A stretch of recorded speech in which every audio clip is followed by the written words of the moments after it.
Active shooter training for executive protection professionals. Today, we're very, very pleased to be joined by Michael Julian, founder of the Alive program for training in this scenario. It's a great pleasure to have you on. How are you?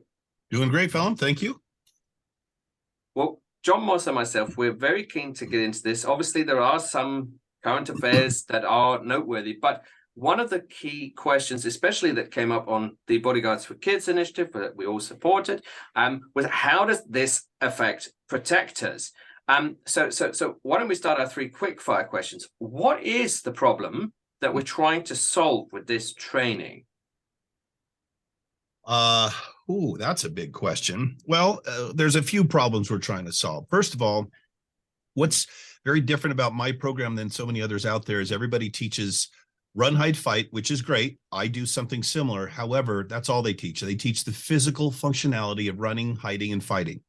The problem is that we've seen so many people in this kind of, in the center of this type of chaos and craziness and death and carnage and fear and terror, people's brains lock up and don't tell their hands and their feet to run, hide, fight. So the first problem we try and conquer with the Alive program is to empower people, to make them understand that they do have a say in the outcome of that situation. Just because somebody's got a gun, they've got a weapon, and you don't, because they're killing people and because they want to kill you, does not mean you just have to stand there or lay down and die. You have the power to make a difference if you so choose to do that. So that's kind of a big one. Also, the program we talk about, prevention. Obviously, what's the best way to survive an active killing event? Prevent it. So we talk about the security mindset and the survival mindset. Now, the security mindset is learning, training, drilling, avoiding dangerous situations. If we can do that effectively, we never have to worry about the actual physical methodology of surviving the active shooter. We teach the warning signs so you can see, potential violence, potential violent behavior, and then what to do when you see the warning signs. So there's a whole bunch of stuff we do to get people prepared for this type of situation, and we know it works.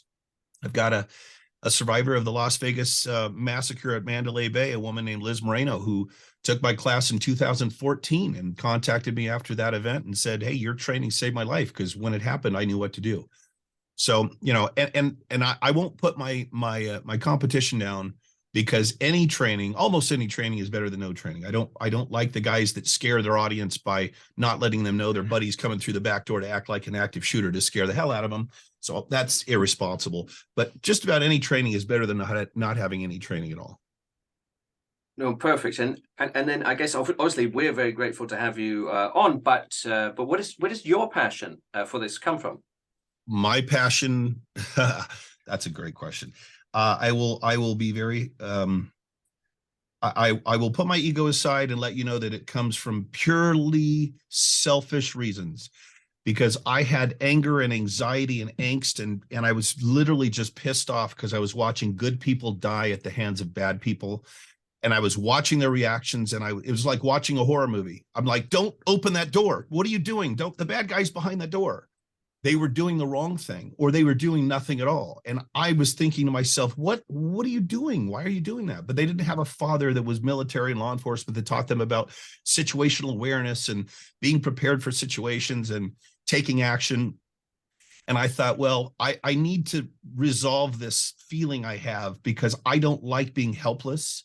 I'm a control freak, like any good sheepdog.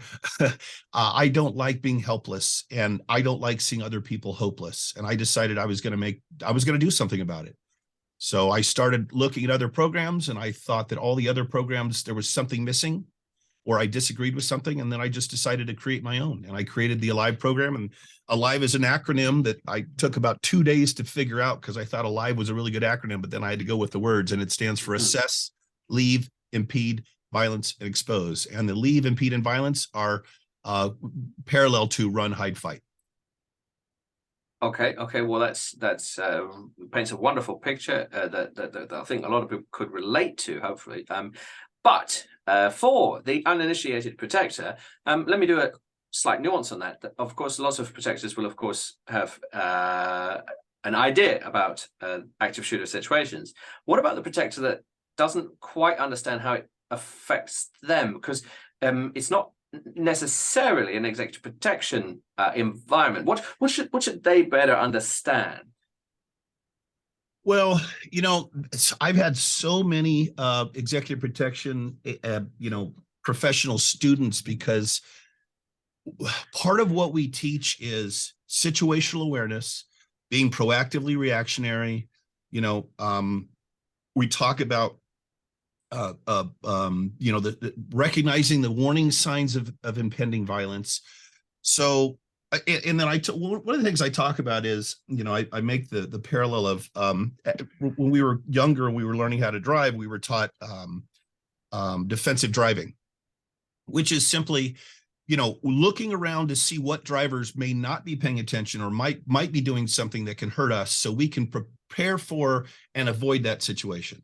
So I liken it to I just literally say defensive living, and I hate that I have to, that I even have to create that phrase, but defensive living is just like defensive driving. It's looking around and seeing what people may act in a way that is harmful for you, and be prepared to counter it, avoid it, defend against it. So those traits and those things actually go very, very well with the protector's mindset, because you're not just protecting yourself, you're now being paid to protect somebody else. So you've got to be situationally aware. You've got to be proactively reactionary. You've got to be able to spot warning signs that could be dangerous to your principal, and then counter or defend against them.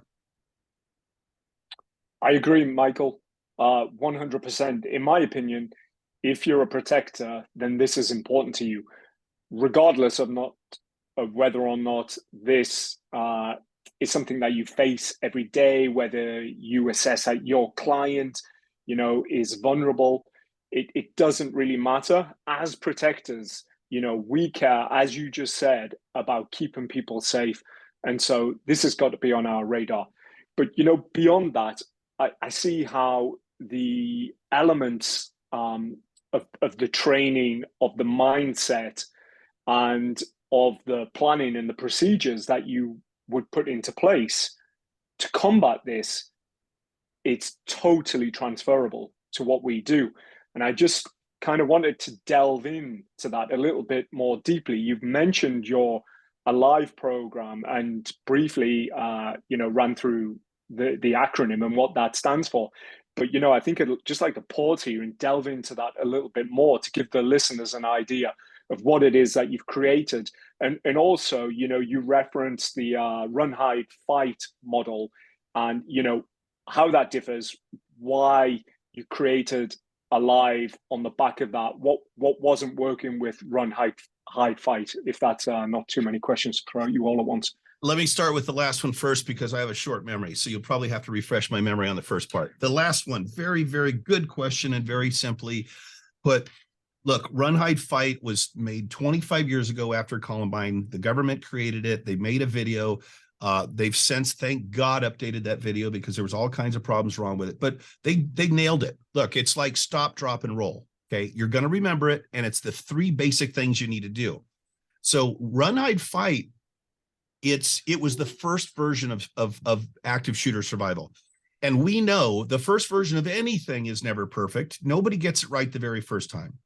So you create something, you test it, you figure out what was wrong with it, you recreate it better, and then you test it again. It's the OODA loop. You keep going in circles until it's perfect. We call Alive Run, Hide, Fight 2.0, or the new and improved version of Run, Hide, Fight. What we did is we took the first version of something and we made it better. And that was necessary, because, Run, Hide, Fight, especially the way they portrayed it in the video they created, was a little rough around the edges. And frankly, I used some of the Run, Hide, Fight video in my presentation to show people what not to do, even though they said to do this. So it actually worked out great for me. Luckily, the new Run, Hide, Fight video that I think the FBI or Homeland Security created is just absolutely 1,000% better than the old one. So I tell people, listen, if you can't afford it, or you don't want to pay me or one of my instructors to teach the Alive program to your employees or your churchgoers or your family, please just show them that 10-minute video or whatever. because they finally did it right. So there's the answer to your last question. Let's back up to your first question and reiterate that for me, please. Yeah, so if you just want to jump into the ALIVE acronym, run through it again and perhaps just, pause a little bit on each one of those steps and let's just talk us through it so we all have a clear picture of what it is. Happy to do that. So the A in ALIVE is for assess. And this step is the most important step because everything you do moving forward after this step depends on how you carry out the first step of assess. The assess process is also the only non-physical step. It's psychological, mental. This is where you stop, take a deep breath, calm yourself so you don't react emotionally. You've got to force yourself to react rationally. We all know that if we react emotionally, it's very easy to make a mistake when you're thinking with your emotions, your ego, your heart, rather than your brain, right? Take a deep breath to get a burst of oxygen to those organs because the adrenaline's pumping and your heart's going 1,000 miles an hour and your body's starving for oxygen. And you assess what is happening. You heard shots. You can see people running, so you don't figure it's the backfire of a car. You think, or maybe somebody's got a knife, or maybe there's fire or an explosion. Either way, it's a danger to you. You assess what is happening, and then based on your circumstances, what of the next steps in the ALIVE process are doable, or what can you do using those steps to survive this situation? And of course, absolutely 100% between step 1 and step 2, between assess and leave, you've got to call 911. We know that, and we just saw it in Nashville, that the sooner law enforcement gets there, the sooner the threat will either be eliminated, they will try and leave, or they will eliminate themselves. Okay. Now, whichever of those three happens, what they're not doing is trying to kill us. Okay. So we've got to get the clock ticking. As soon as you call 911, we get the clock ticking, and law enforcement. Some of these killers will kill themselves just hearing the sirens of approaching law enforcement, right? Let's get them there as quickly as possible. So assess, focus, rational response, good breathing, and then you consider the next steps. Okay. You don't actually do them yet. You consider them. The next step, when in considering the next step, that's leave. Leave is like run. Can I leave? Can I extract myself from this danger? If you can do that, that's what you do, and you take as many people as you can, and you get the hell out of there, and you keep running until the guy or gal couldn't hit you with a gun if they wanted to. Okay, you don't stop like the first Run Hide Fight video says, in a group of people next to a wall downstairs when there's a window up on the second floor where the guy could see you and start shooting at you like fish in a barrel. So first consideration, get the hell out of there if you can. If you cannot, you move on to the second consideration, which is impede. Impede is like hide, but hiding is like a victim mentality. It's defensive and it's weak. I want people to be empowered. And if you are leaving or you are impeding, you are actually taking action rather than being nothing but a potential victim. And when you impede, you're going to create time and space. Time and space, whether it's going to create time so it takes them longer to get to you, it's going to create space. You're going to put a blockade or a barricade between you and them, because we know that the goal of an active killer is to kill as many people possible in a short amount of time as possible. That is my definition. That is the official ALIVE definition of an active killer. It's a little different than the government's, but I believe it's time to reword that. That means they know the cops are on the way. And as soon as the cops get there, they can't kill anymore. And their whole objective is to kill as many people possible in a short amount of time as possible. So if you built a little barricade and they can get through that barricade, but it's going to take them 5 minutes, they're not going to spend that time, that precious time that they could be taking lives. They're not going to spend the time to get through that barricade. They're going to move on to I hate to say it, but lower hanging fruit, easier targets, people they can kill. And if you can't do that by locking yourself in a broom closet or a copy room or somewhere where they can't get to you because they're right there or there's nowhere else you can go, then you're going to resort to violence. And There are people in this world that really don't like violence. They don't like the word, they don't like the thought, they don't like the action. And that's great. We need people like that. That's how we're born. They didn't become jaded and trained and ready to commit violence like we did.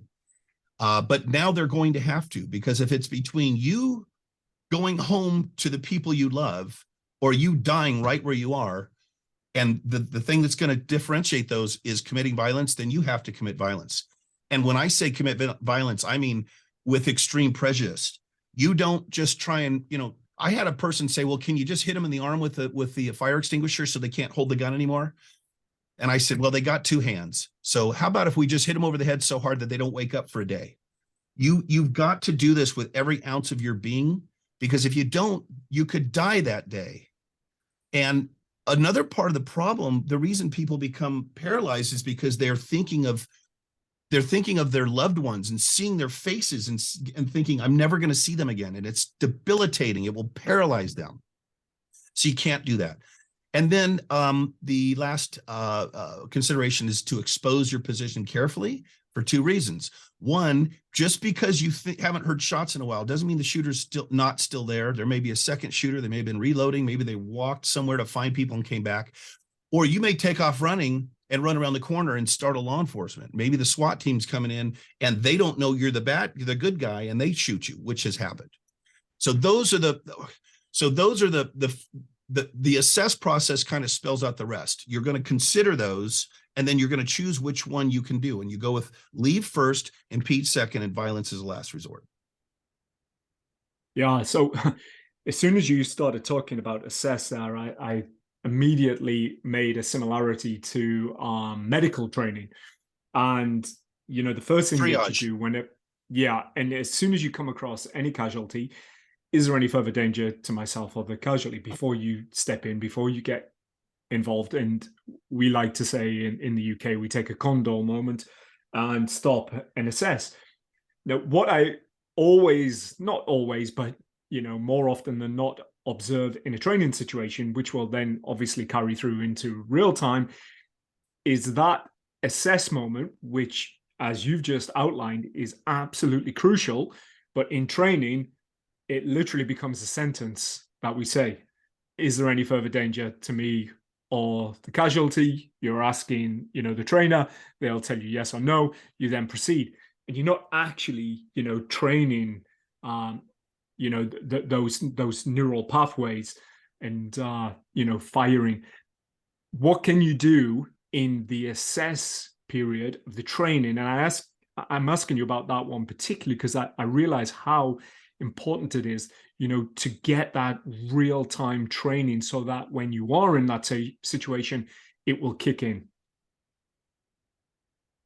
Let me see if I understand the question. What can we do in that say that again, please. Simplify. Okay, so beyond, like I said, with the medical example, beyond just saying, okay, I'm assessing the situation. I'm telling the trainer what I'm doing.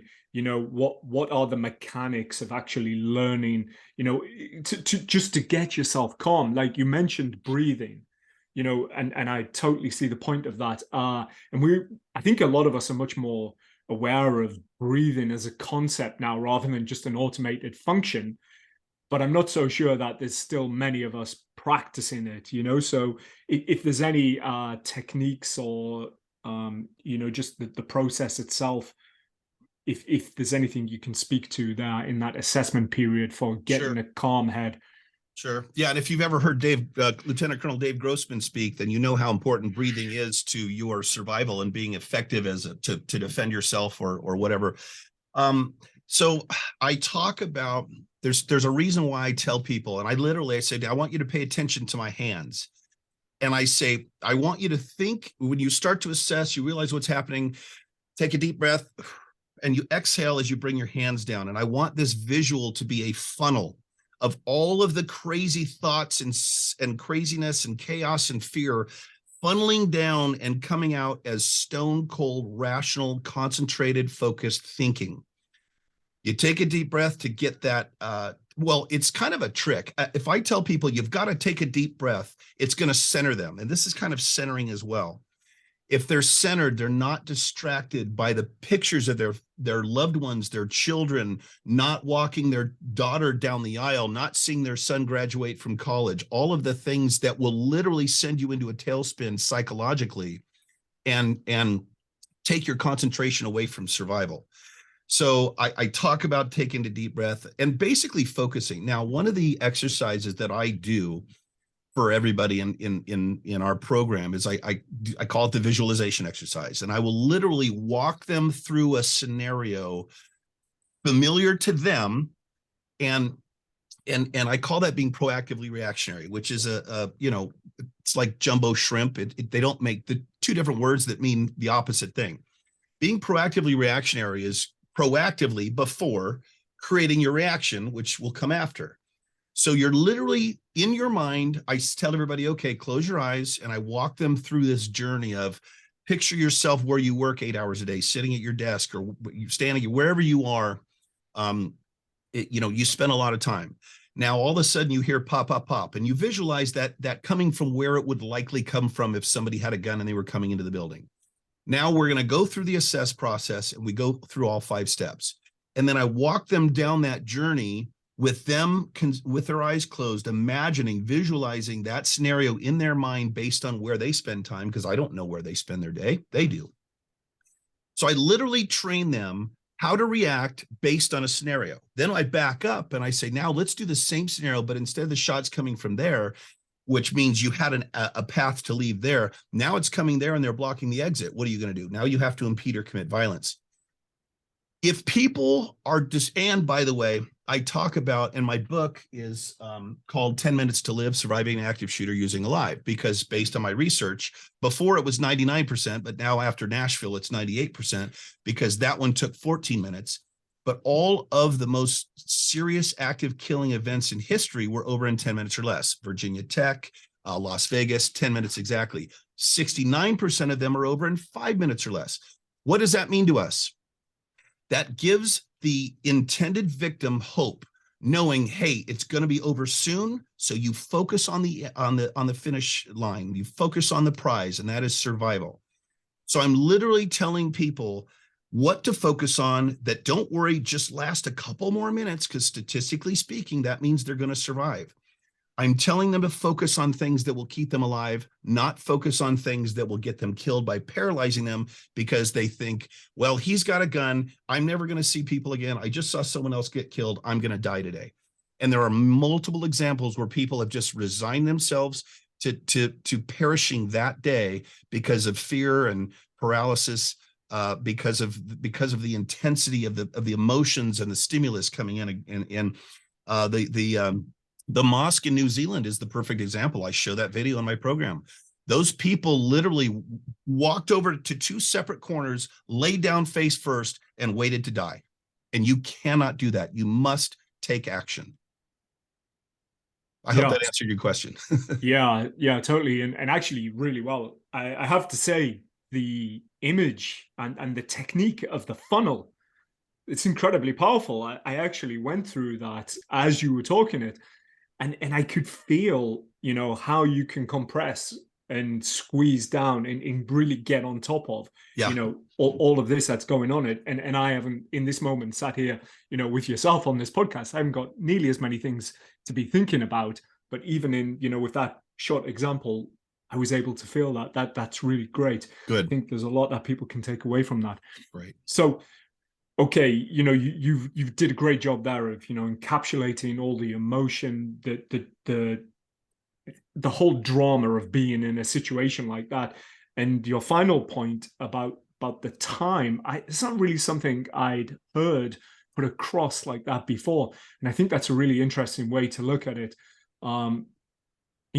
To imagine and to know statistically, that this could be over in as little as 10 minutes. And it's a case of, staying sharp, staying switched on, and maintaining the will to live.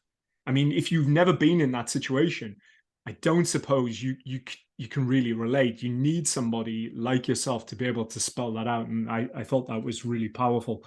Thank you. And one of the things that immediately made me think of is, okay, so, we're trying to survive this. We've survived it. The active shooter is dead, but wow, there's still a hell of a lot going on post-incident now. I mean, how do you recover from this? How do you control the situation? How do you control yourself? How do you move on? I mean, is that something that you can speak to? I know your Alive is very much focused around the active shooter incident, but is that something that you've considered, the aftermath, the post-incident trauma and recovering from that?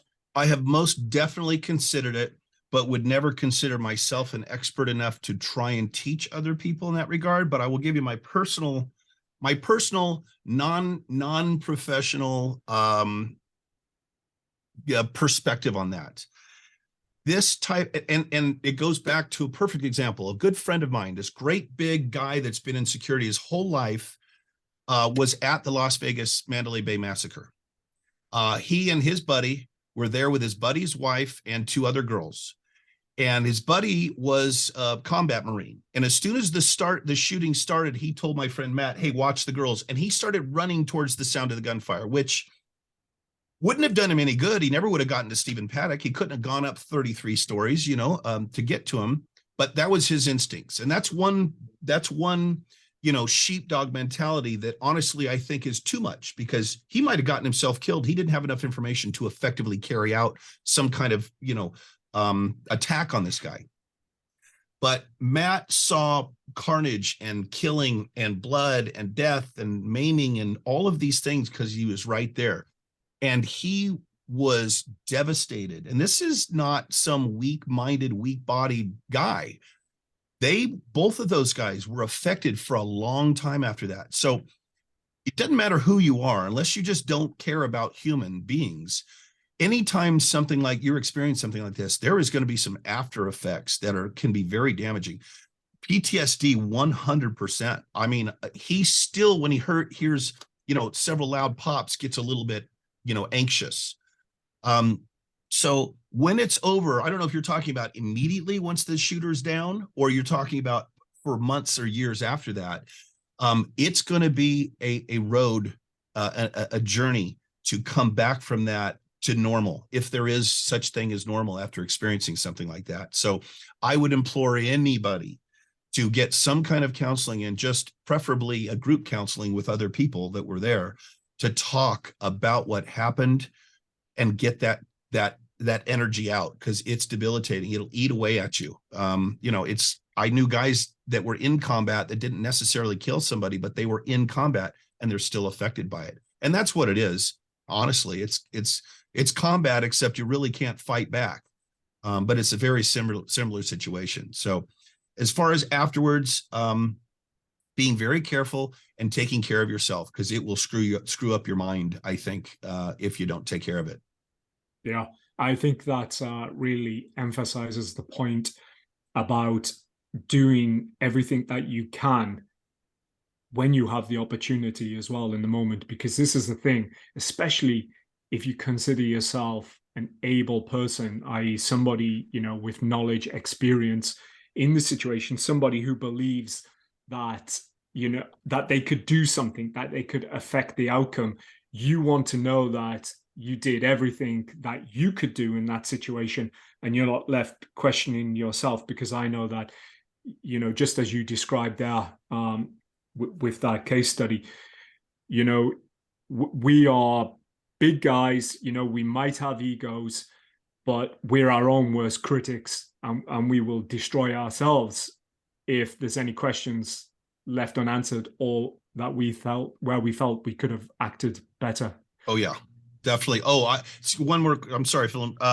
Yeah, I think especially people like us. I think a lot of people would have this, but especially sheepdog type mentality, survivor's guilt could be huge. If we survive and other people don't, or we run out instead of trying to go in and engage the shooter, that would be hard for some people, probably like you, definitely like myself, to deal with, because we know we can make a difference, but we may not have been able to make a difference with no gun and no idea where the person is. So that is very poignant, and I think many people will relate to that. But I wonder, is there scope? Have you been working on it? Is it already in motion to apply their life methodology to someone with a principle, because their task is to protect the principal, yet they may be in a neighboring incident. Do they leave the principal? What happens when the principal and the protector are inside an incident? I guess, how does that apply? Yeah, great question. Get asked that a lot at executive protection conferences that I talk out and so forth. Sure. So, one of the things that Alive teaches, especially in the assess process, is a certain amount of self-discipline. It's to block out the idea of dying and losing people and not seeing people again and focus on survival. That takes discipline to say, no, I'm not going to be emotional. I'm going to be rational.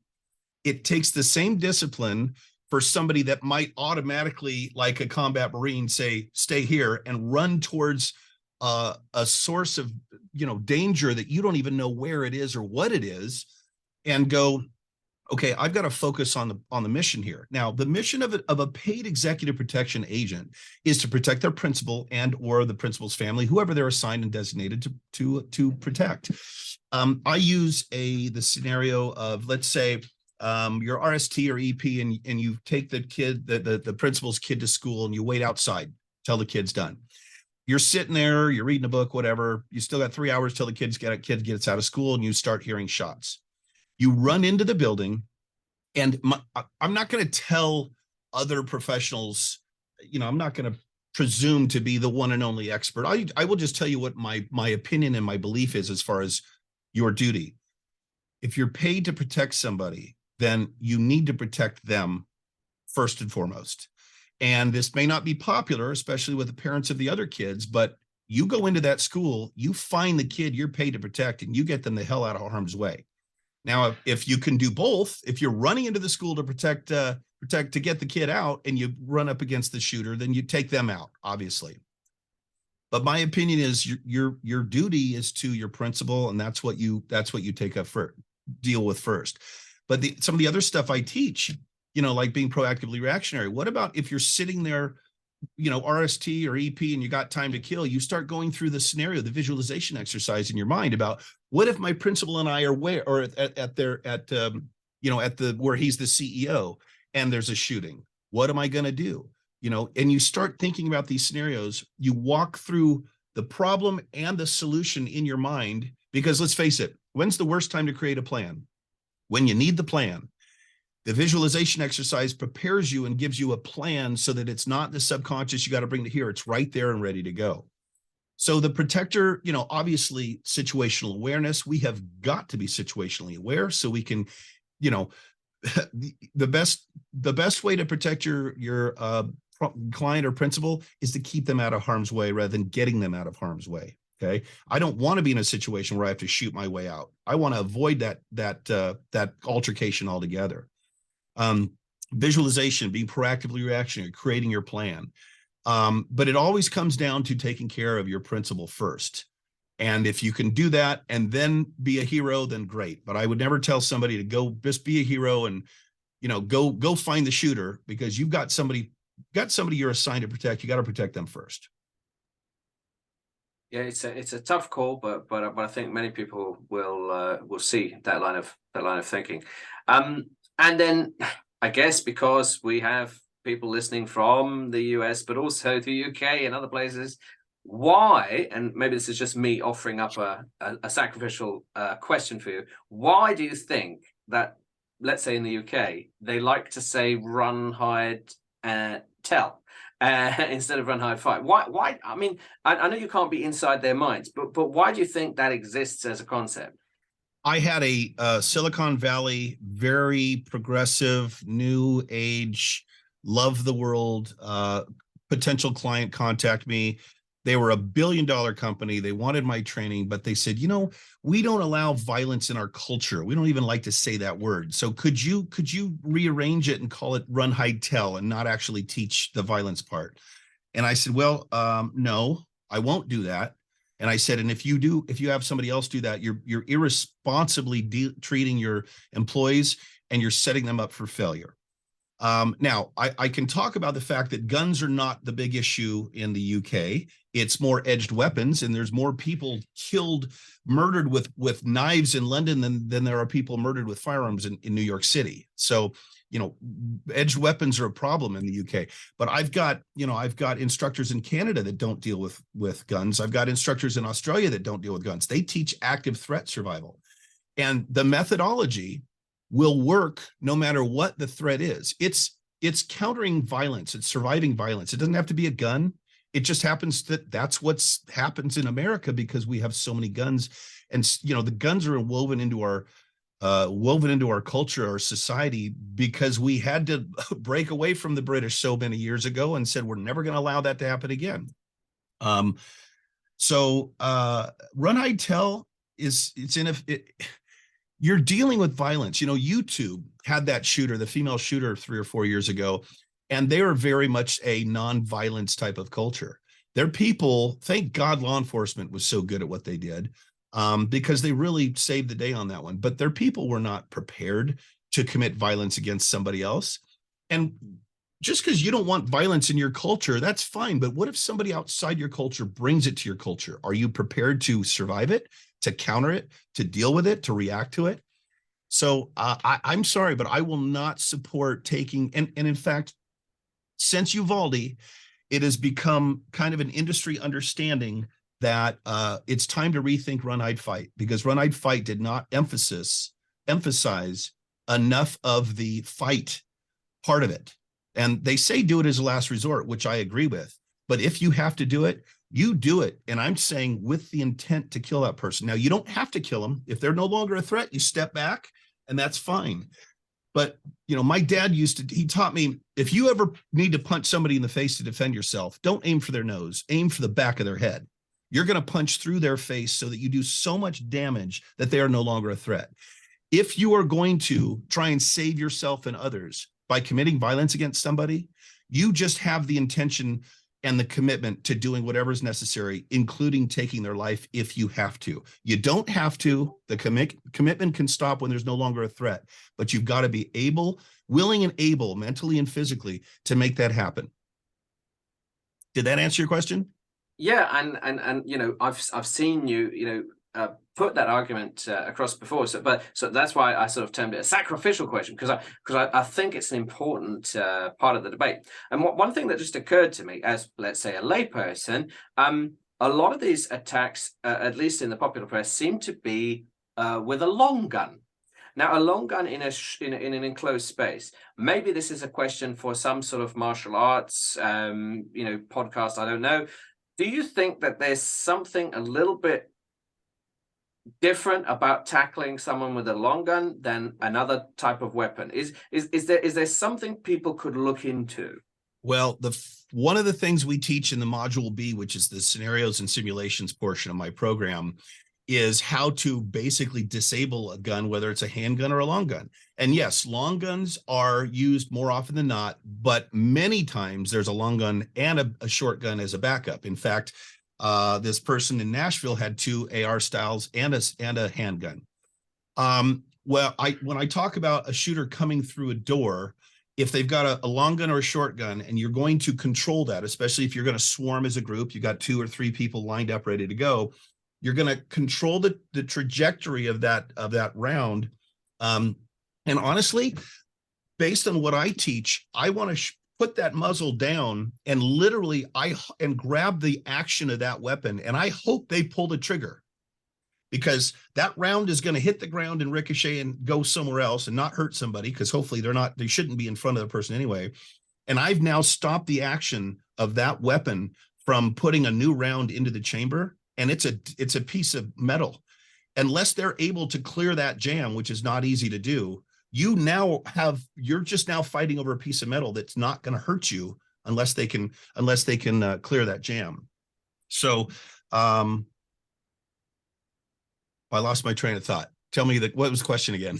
I guess, is it easier, difficult, different tackling a long gun in close quarters? I believe if it were me and I was going to go up against somebody, I would hope that they have a long gun, because that is going to be harder to maneuver in close quarters than a handgun. I can go like this and shoot you, but I literally have to go like this with the barrel of a long gun.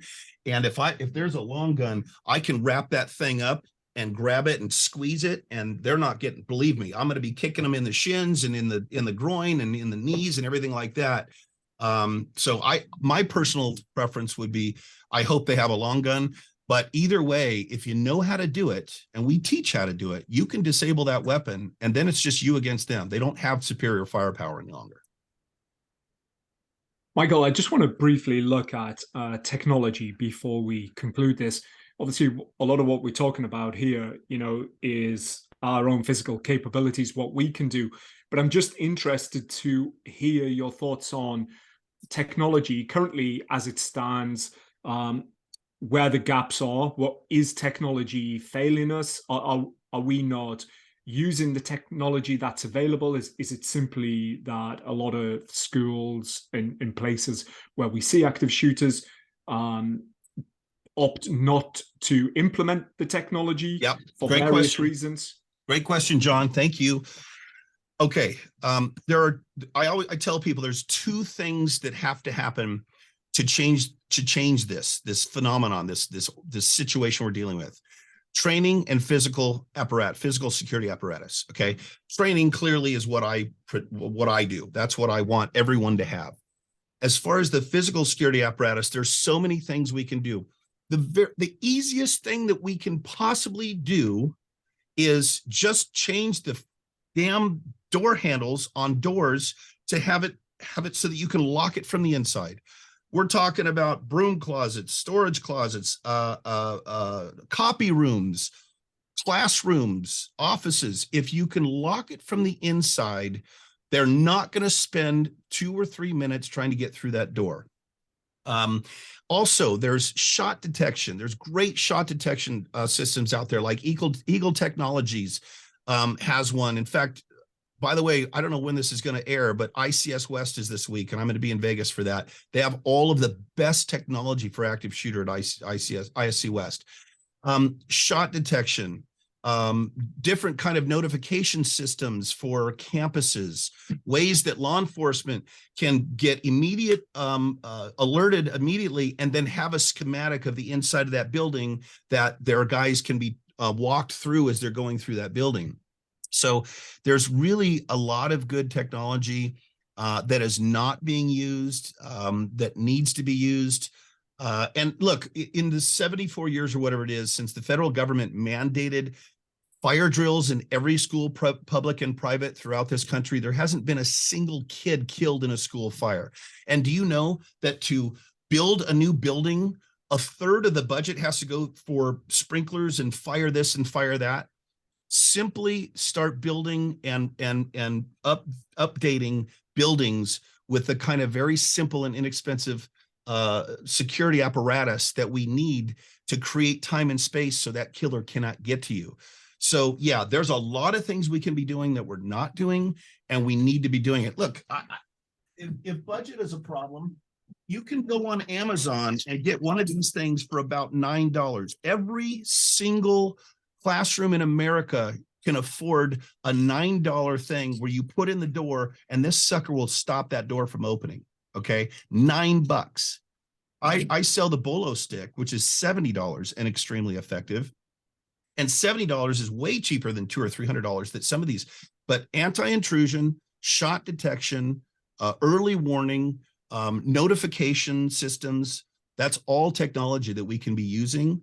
And it's just a matter of time before it becomes mandatory, like all the fire systems and stuff that goes into every single building and retrofit that there is now. Very passionate response. It makes you wonder why, half of this technology isn't being implemented, especially at such low cost. And I think, Michael, just to build on that and to finish out what's been a fantastic and enlightening episode is just to get your take on what you think the evolution of these active shooter situations is going to be, you know, building on what you just said there. Okay, so here's my theory. Based on my understanding of the psychological profile of the active killer, that they've got this hole in their soul, this lack of, the lack of coping skills to deal with what's going on in their life, and they feel they have no power and control, whether it's anger and revenge because of something that they believe happened to them and somebody else is to blame, whether it's ideological, like somebody that, they decide to be an extremist, and if you don't look and believe the way I do, then I'm going to kill you, or it's mental illness, or personality disorder. It all comes down to the same thing, and that is a desire for power and control. Now, when they go and it could be self-loathing. It could be like the guy that killed Chris Kyle. He was so screwed up from PTSD and hated himself for what he'd done. He's like, well, I'm going to kill one of the most celebrated warriors in history, and now everybody will hate me as much as I do. If you are able to take what they believe they'll get out of an act like this away from them, they'll find some other way to express whatever pain or anger or whatever crap is going on inside their mind. So we have got to train everybody and stop these people from being successful. In 2019, in 2 different schools, one in North Carolina, one in Colorado, somebody burst through the door. The closest kid to them, they both had active shooter training, yelled gun, rushed them, grabbed them. They ended up going down and everybody else jumped on them. Now, here's the sad news. In both situations, both of those people that did that died. But the good news, everybody else around them survived. Now, they could have died standing there or running the other way because there was a classroom and they had nowhere else to go, or they could have fought to either save themselves and or everybody else. Those 2 killers were ineffective and unsuccessful. If we can get enough of those situations until the next potential active killer goes, wow, I saw them on the news, but all I saw was they were killed before they were able to hurt anybody. They didn't get the notoriety. They weren't successful. Look, there's 2 things about active killers everyone should know. The one thing they don't fear is death. And most times they have already fantasized about their own demise and they want to have control over that. That's why they kill themselves. They don't want to be taken into custody. And if they're killed by somebody else, they still leave this mortal world on someone else's terms. If they kill themselves, they still go out with the power and control that they so desperately want. If they go and they try and do this and they won't succeed, the one thing they do fear is failure. If they don't think they're going to succeed, they're going to find some other way to do whatever it is they think they need to do to feel better about themselves. So that's what we need to do. We need to make it difficult or impossible for them to get into our schools, to our churches, to our malls. And then if they are able to, we need to be able to neutralize them before they're able to do what they're there to do. And if we do that enough times, people are going to go, well, that doesn't work anymore. I'm going to join a gym and start working out and get big muscles so I feel better about myself. Make sense? That would be an amazing ideal if we could get to that stage. And you mentioned, harder target, softer target, and there's been speculation even this last week about that scenario. Obviously, we don't know enough about it, but it does paint a very valuable picture for our protector community. Wow, what a tour de force! I've really appreciated your time. John Moss and myself, we're very, very happy and honored to have you on. Michael, how can people get in touch with you? So the website for live is activeshootersurvivaltraining.com. It's long, but very self-explanatory. If you ever want to find us, all you got to do is Google active shooter or a live active shooter. We're all over the internet. We're all over the world. My book called 10 Minutes to Live, Surviving an Active Shooter Using a Live. It's an Amazon bestseller in 6 categories. You can get it on Amazon. You can get it at the ASIS bookstore, the Sherm bookstore. You can get it on my website. The online program, there's online training, in-person, virtual web training, webinar. And then if anyone's interested in becoming an instructor, it's a 2-day course. We've got one in person and we've got one online every month. And if you want to learn how to, if you're a protector and you want to learn how to protect people more, this is a really good way to do it. And it's a great profit center because my program's probably one of the most popular out there right now. So it's very sought after and you know, it's valuable. So we charge money for it, obviously. So that's where you get it, activeshootersurvivaltraining.com.